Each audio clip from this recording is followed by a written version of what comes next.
Self-discipline is a key ingredient in order to become that 5%er that you want to become. Would you like to hear some tips from the master himself? Stay tuned.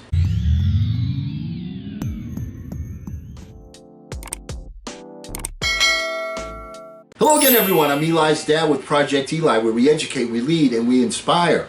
Last time we got together, we talked about 10 rules for self-discipline given to us by Napoleon Hill, the author of the #1 best-selling book of all times on business, Think and Grow Rich. Let's start with number 6. Number 6, learn the art of asking questions and then listening to the answers. Too many times when people are conversing with each other, you have one person talking, the other person is listening, but they're not really listening. What they're waiting for is for the person that's doing the talking to either take a breath, stop, get shot, have their mouth fall out, whatever, stop talking so that they can say what they want to say, and they don't really listen. And if you want to know if I'm guilty of that, heck yeah, all the time, and it's one of the things that I certainly need to improve in my own self-discipline. And if you're in a position where you do not agree with the person that is giving you their opinion, okay, this is that, so on and so forth, Napoleon Hill gives us a four-worded question to ask so that you can move forward. So if you don't agree, here's the question that you want to ask. How do you know? So often, people will give their opinion on a particular topic, whether it's from religion, the afterlife, whether it's about global warming, whether it's about gun control, whether it's about voting rights, there are so many different topics that people come up that are very opinionated, and most of the time they're just opinions. So one of the questions that you want to ask is, how do you know?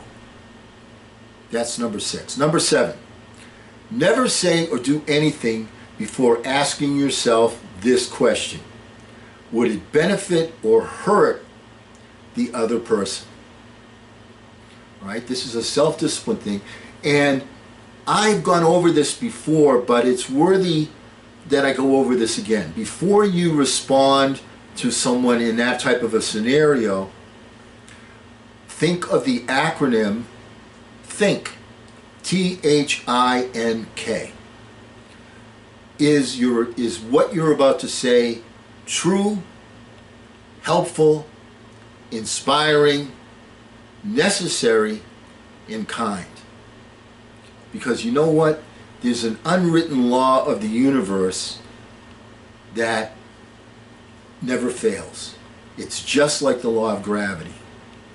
Everything that you do to or for another person, you do to or for yourself. Think about that.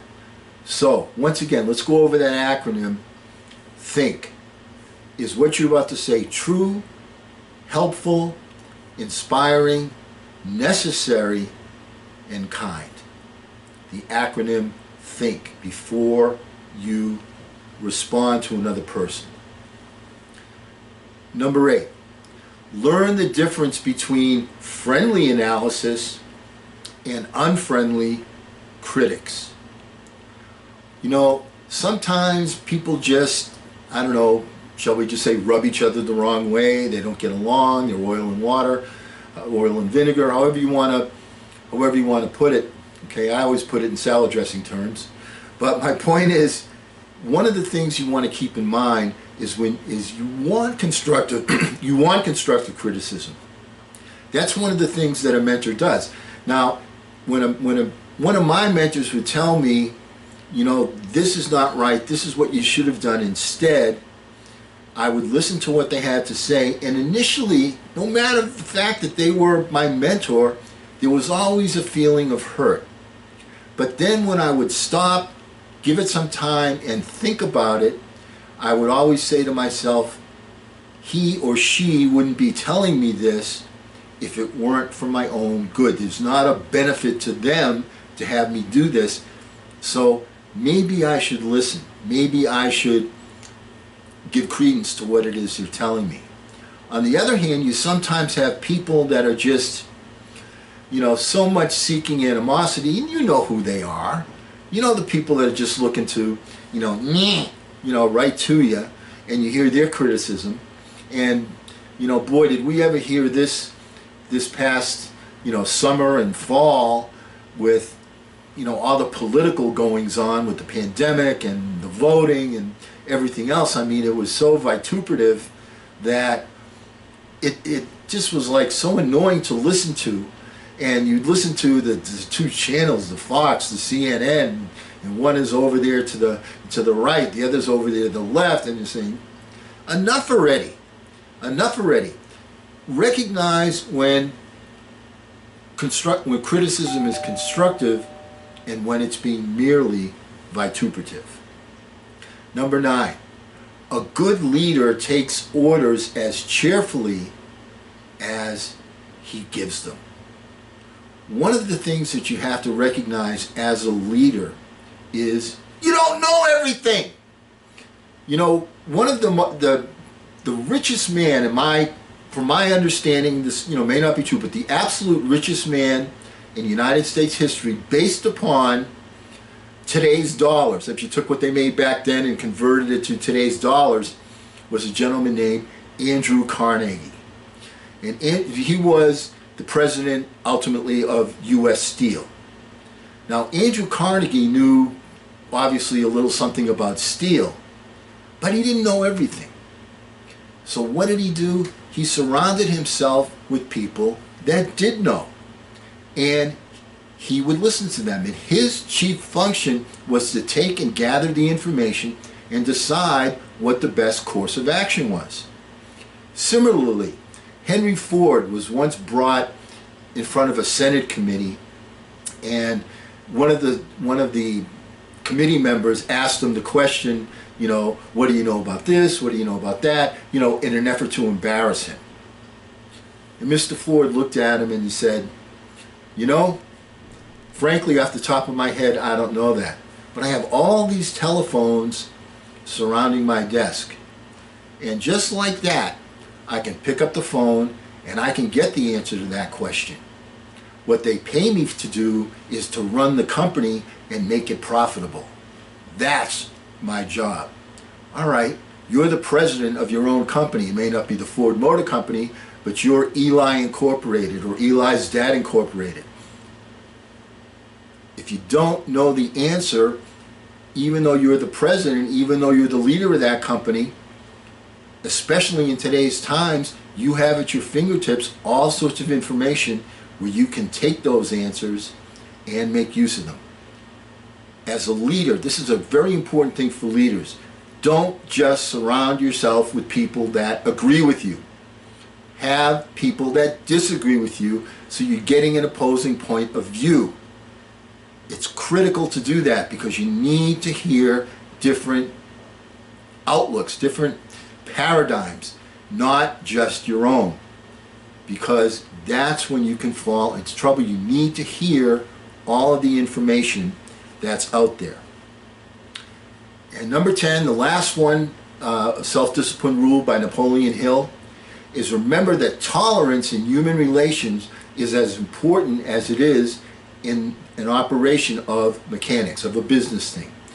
I learned that so much more that I am seasoned, because back in the day when I was a young puppy, I would fly off the handle, I would react instead of respond, and a lot of times people that are close to you do something that you feel is hurtful. And sometimes they do. But here's the point. Just as on the business side of the balance sheet, if something doesn't go your way, you don't blow it up, give it up, and say, the heck with that, I'm never doing that again. Same thing is true with important relationships. Keep in mind that just as you are not a perfect human being, that you make mistakes, so does everybody else. And it's a good thing to, as a first response, give that person the benefit of the doubt. I've had people do something where I said, oh, you went and you blabbed this and you blabbed that, and what are you, little tattletale, little snitch, so on and so forth. And then I was going to change my attitude to that person. I said, you know what? On the whole, this is a pretty good guy. Do I want to let something like this completely destroy a relationship? I think not. That's a major lesson in life. You have to be able to have some tolerance in your relationships. People are going to snub you on occasion. People are going to do things that you feel are hurtful, but always remember that they're your friend for a particular reason or an associate for a particular reason. Give them the benefit of the doubt at first. Does that make sense? Now, my major point in presenting these 10 rules of self-discipline by Napoleon Hill, which were written 60, 70 years ago by Mr. Hill, is to point out to you that, once again, philosophies and basics remain the same. Technology changes. These are the philosophies of 60 or 70 years ago, and I dare say way before that, all the way back to biblical times and before that, the philosophies and basics have remained the same, but clearly the technology has changed. Focus in on the philosophies and what it's going to take to get there and use the appropriate tools to govern your own actions, to have self-discipline. And because we're never going to end a meeting on a philosophical note, let's all get out there and charge! I'm Eli's dad.